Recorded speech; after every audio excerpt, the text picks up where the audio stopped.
எண்ணாம புஸ்தகத்திலும் நிறைய பலிகளை குறித்து நாம் பார்க்கிறோம். அப்போ பலி செலுத்துவது என்றால் என்ன என்று பார்க்கும்போது, ஒரு மனுஷன் இஸ்ரவேல் தேசத்தில் பாவம் செய்வானாகில் அவன் நேரா என்ன பண்றான், அந்த சபையில இருக்கிற ஆசாரிய இடத்துல போகிறான். அந்த ஆசாரிய இடத்துல போய் அவருடைய இடத்துல முறையிடுகிறான்.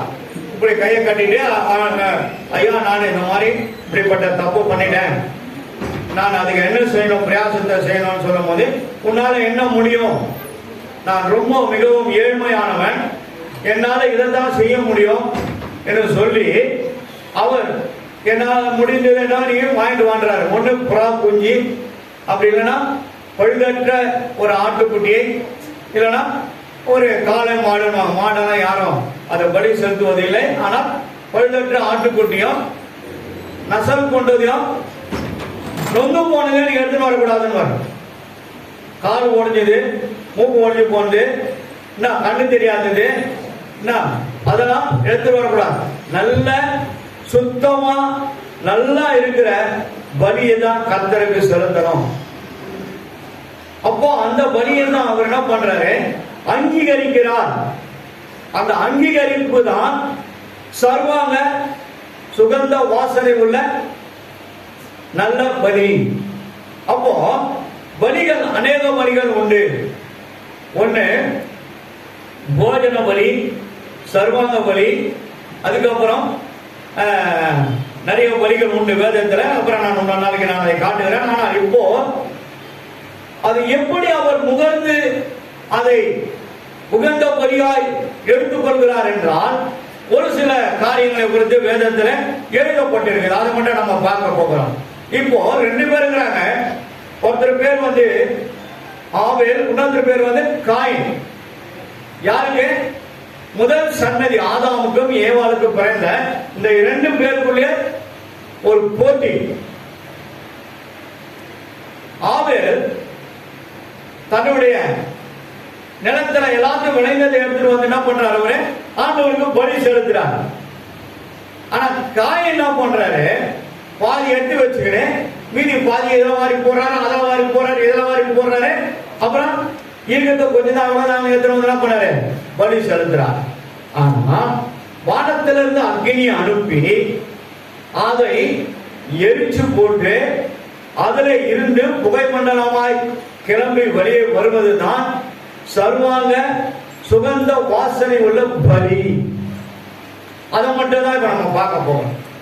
வேதத்தை அநேகர் பலி செலுத்திருக்கிறாங்க. அதை தேவன் அங்கீகரித்திருக்கிறார். கர்த்தர பரிசுத்த நாமத்திற்கு மகிமை உண்டாகட்டும். அதே ஆதியாகம புஸ்தகம் 4ஆம் அதிகாரம் 3, 4, 5 என்ன வாங்கி எல்லாம் ஊரே காயிட்டு ஒருத்தர் சின்ன மைக் போன உட்கார்ந்து பேசுறதுக்கு போட்டாங்கன்னா யாரோ ஒருத்தர் மைக் வாசி பரவாயில்லையமா? சரி வாசிங்க. 4ஆம் அதிகாரம் 3, 4, 5 3 வசனம். சில நாள் சென்ற பின்பு காயின் நிலத்தின் கனிகளை கர்த்தருக்கு காணிக்கையாக கொண்டு வந்தான். யாருமா? காயின். சரி. ஆபேலோ தன் மந்தையும் கவரீச்சல்களிலும் அவைகளில் கொழுமையானவைகளிலும் சிலவற்றை கொண்டு வந்தான். ஆபேலோ அவன் காணிக்கையையும் கர்த்தர் அங்கீகரித்தார். ஆபேலுடைய காணிக்கையை கர்த்தர் அதுதான் அங்கீகரிக்கிறது. நம்ம பலி செலுத்துறோம். என்ன பலி செலுத்துறோம்? ஒண்ணு ஸ்தோத்திர பலி செலுத்துறோம் வீட்டுல, இல்லையா? ஆண்டவருக்கு பலி செலுத்துறோம். ஏழை எளிமையான மக்களுக்கு தான தர்மங்கள் செய்த ஒரு பலி.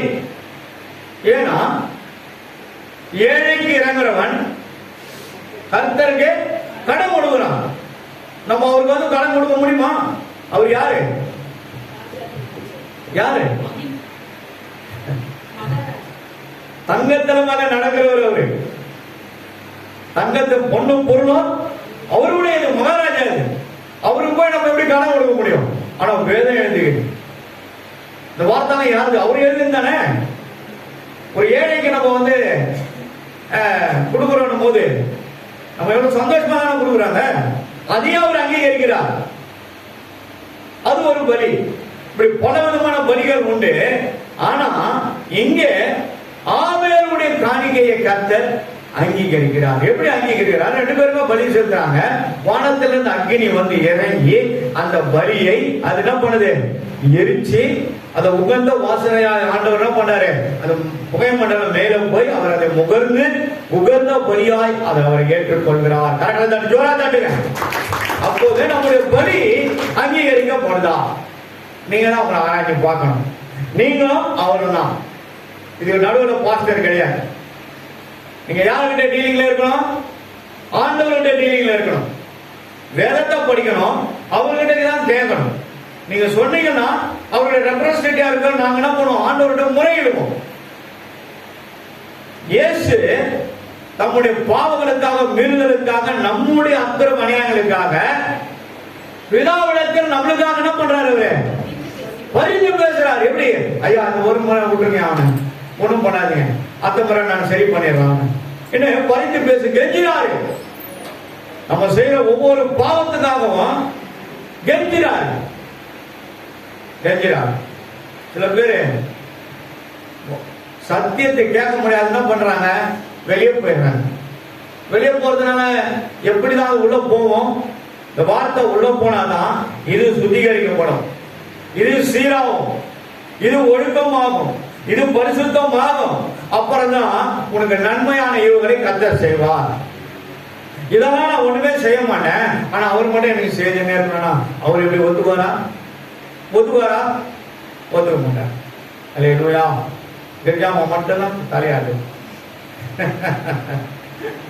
சரி, கர்த்தர் நல்லவர். கர்த்தருடைய பரிசுத்த நாமத்துக்கு மகிமை உண்டாகட்டும். அப்போ இந்த ஆபேலின் காணிக்கையை கர்த்தர் அங்கீகரித்தார்னா அதை உகந்த பலியா ஏற்று அதை என்ன பண்ணார் ஆண்டவரே? படிமா, அதை வசனம் படிமா. ஆபேலோ தன் மந்தையின் தலையிட்டுன்னா எனக்கு நிறைய எங்க இல்லையா முருங்கை போயிட்டு சரி மரத்துல நிறைய முருங்கை காய்குது. முதல்ல என்ன பண்ணுவாங்க? பசையா முதல்ல முருங்காவும் காய்ச்சுது, இந்தாங்க 3 முருங்கா. ராணி அம்மா இவ்வளவு பெரிய காயும் 10 காய் இருந்தா கூட சரி, முதல்ல எடுத்துட்டு வந்தீங்க 4 காய் கொடுத்துதான் அவங்க பொண்ணு எடுக்கும் பிள்ளைங்க யாரும் தொடக்கூடாதுமா. உண்மையில அம்மாவை இன்னைக்கு கூட அவங்க நினைச்சுப்பாங்க. காரணம் என்ன? அவங்க செய்ததெல்லாம் உகந்ததா இருந்தது. கர்த்தருடைய பரிசுத்த நாமத்துக்கு மகிமை உண்டாகட்டும். இன்னைக்கும் நம்ம அவரை குறித்து பேசுறோம்னா அவங்க சுத்தமாய் வாழ்ந்தாங்க, இன்னைக்கு தேவனோடு இருக்கிறாங்க. சொல்லணும்ல, சாட்சி சொல்லணும். சபை உண்மையா நேர்மையா இருந்தாங்க. எப்பான்னு வருவாங்க, ஐயா இல்லையாமா, ஐயா உட்கார வச்சிருப்பா, நீ பேசுப்பா, அதுக்காக வந்துக்கிறேன். கர்த்தருடைய பரிசுத்த நாமத்துக்கு மகிமை உண்டாகட்டும். ஆனா தேவன் ஊழியக்காரர்கள் நொந்து போனா கூட சரி, நூலா நூலில் சாப்பினா கூட சரி, எங்களுக்கு தேவையான பலன் அன்னைக்கு அவர் தந்துனே இருப்பார். அன்னைக்கு அவர் தந்துக்கினே இருப்பார்.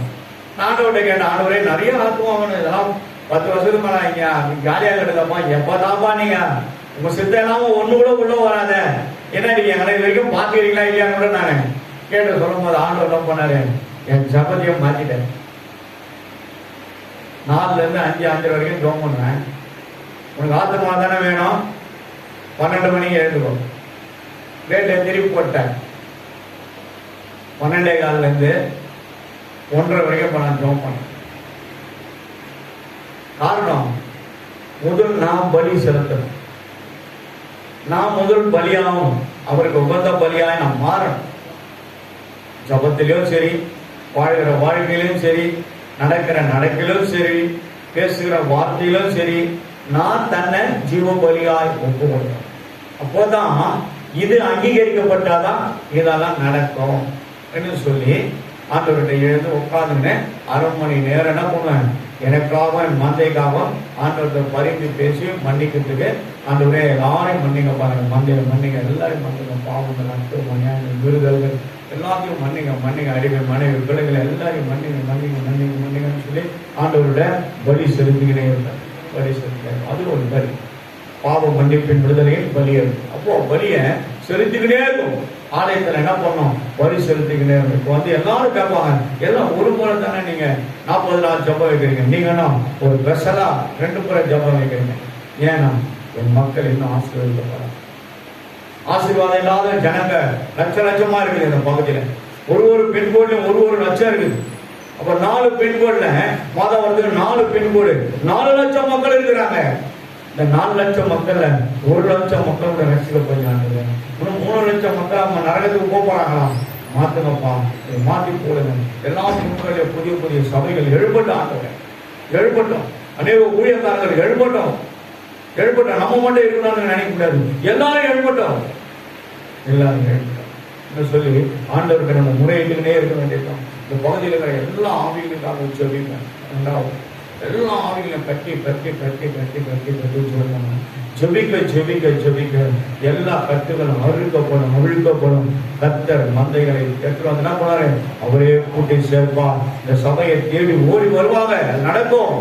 நீங்களும் அதே மாதிரி எப்போ முடிச்சுக்கிறீங்களோ, ஒரு வேலை 12 மணிக்கு எழுந்து நீங்க பாத்ரூம் போயிட்டு வந்து தண்ணி குடிச்சிட்டு படுக்கணும்னு நினைச்சா கூட அரை மணி நேரம் சோதனை பண்ணிட்டு படுங்க.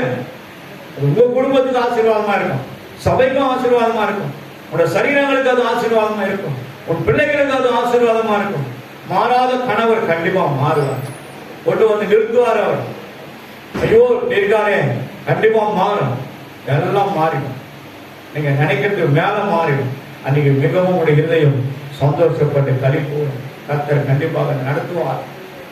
இங்கே காயினுடைய அந்த பலியை என்ன பண்ணார்? ஆண்டவரே அங்கீகரிக்கிறார். அதுதான் உகந்த பலியாய் ஏற்று அது வாசனை உள்ள திரவியமாய் அவர் அது முகர்ந்து அதை அங்கீகரிக்கிறார். ரெண்டாவது ஒரு காரியத்தை பார்ப்போம். ஆதியாகமம் புத்தகம் 8ஆம் அதிகாரத்துல 20வது வசனம் 21வது வசனம் வாசிப்போம்.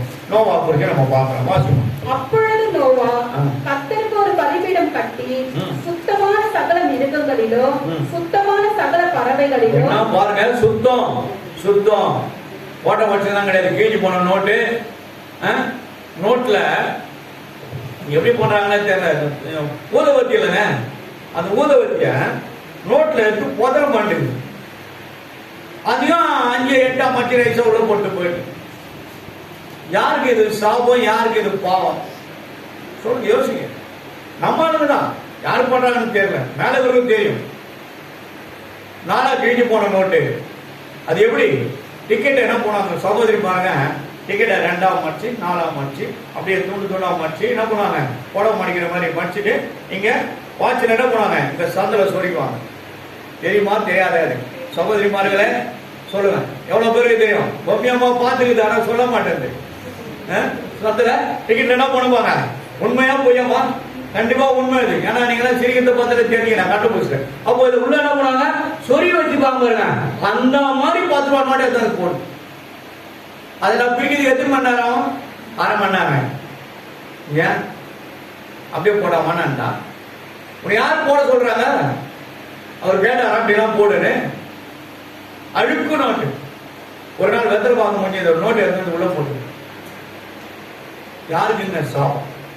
உங்க பலி எப்படி இருக்கணும் விரும்புறாரா? ஒரு சுத்தமான சுத்தமான சகல பறவைகளிலும் சுத்தமான சகல பறவைகள். சுத்தம் எப்படி இருக்குன்னா, கை கால் உடஞ்சிருக்க கூடாது, மூக்கு உடஞ்சிருக்க கூடாது, ஒரு கண்ணை தெரியாம இருக்க கூடாது.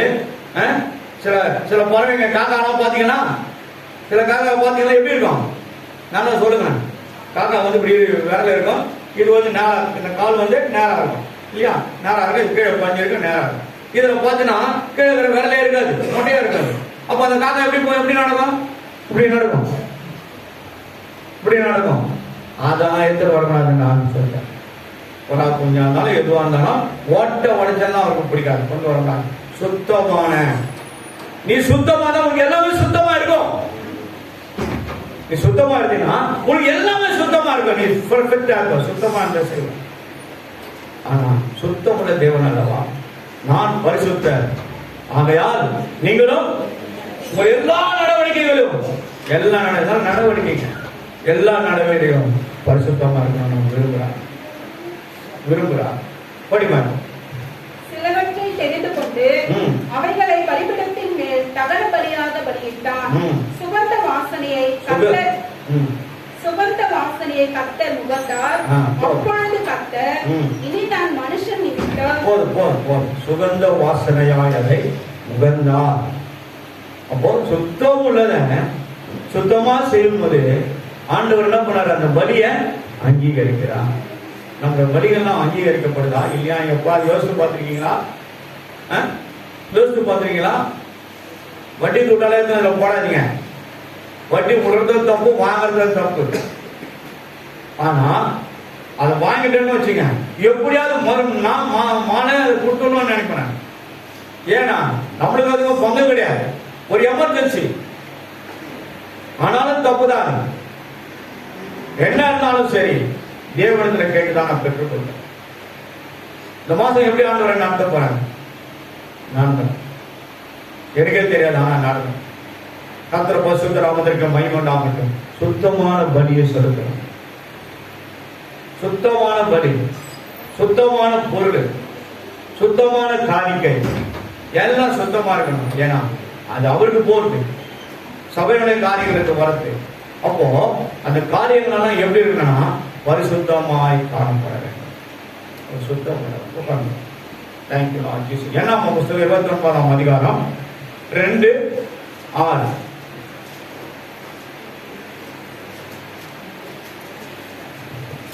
அப்பொழுது நீங்கள் கர்த்தருக்கு சுகந்த வாசனையான சர்வாங்க தகன பலியாக ஒரு காளையையும். பாருங்க, இங்கதான் காளையை பற்றி சொல்லுது. நான் சொல்லிட்டேன் உங்களுக்கு முன்னாடி, அவங்களுக்கு பிராணிக்கு தக்கதாக பலி செலுத்தலாம்னு சொல்லிட்டேன். அப்போ இங்க சுத்தமான ஒரு காளையை கொண்டு வந்து சர்வாங்க தகன பலியா செலுத்துறாங்க. அப்போ அந்த பலியை என்ன பண்றாங்க படிமா? ஒரு ஆட்டுக்கடாவையோ ஒரு வயதான பழுதற்ற அதோட பழுது இருக்க கூடாது.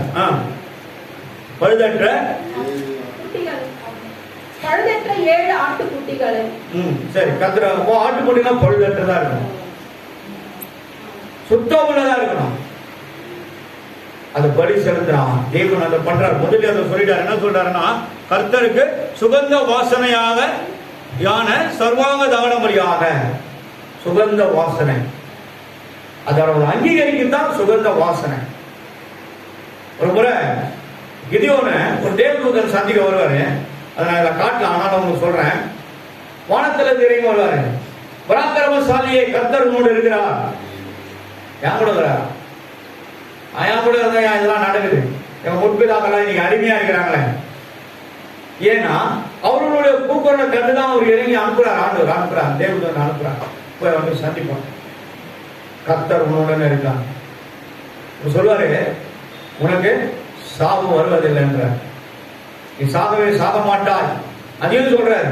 யுத்தத்துக்கு அவர் ஆயத்தப்படுத்துறாரு, தைரியப்படுத்துறாரு. அப்போ இதெல்லாம் உண்மையா பொய்யான்னு சொல்லி அந்த கிதியோன் என்ன பண்ணாரு, அவர்கிட்ட கேட்பாரு. கேட்டு அவரை தேவதூதனை, தேவனால் அனுப்பப்பட்ட தேவதூதனாட்டு அவரை சோதிக்கும் போது, அந்த பலியை செலுத்தும் போது, அந்த பலியையும் கர்த்தர் நுகர்ந்து வாசனை உள்ள பலியாய் அவர் அங்கீகரித்தார். அப்போ தேவன் நம்மளோட பலியை அங்கீகரிக்க வேண்டும். நம்ம சுத்தமா இருந்தா கண்டிப்பா நம்முடைய அங்கீகரிப்பு அது உண்மை உள்ளதாய் காணப்படும். ஆகையினால பலி செலுத்தும். அந்த பலிகள் தேவனுக்கு முன்பாக காணப்படும். தேவனுக்கு முன்பாக நம்ம பலி செலுத்தும் போது அது உண்மையிலே தேவன் அதை அங்கீகரித்தால் நம் குடும்பங்கள் ஆசீர்வதிக்கப்படும். நம்ம கிட்ட இல்ல இருக்கிறத நம்ம செலுத்தும் போது கர்த்தர் அதை பார்ப்பார். அதை பார்த்து அதை முகர்ந்து, அந்த முகர்ந்த பலியாய் அதை எடுத்து அவர் அங்கீகரித்து அதை முகர்ந்து அதன் பலனை நமக்கு திருப்பி தருவார். வல்லமை உள்ளவர். யாராவது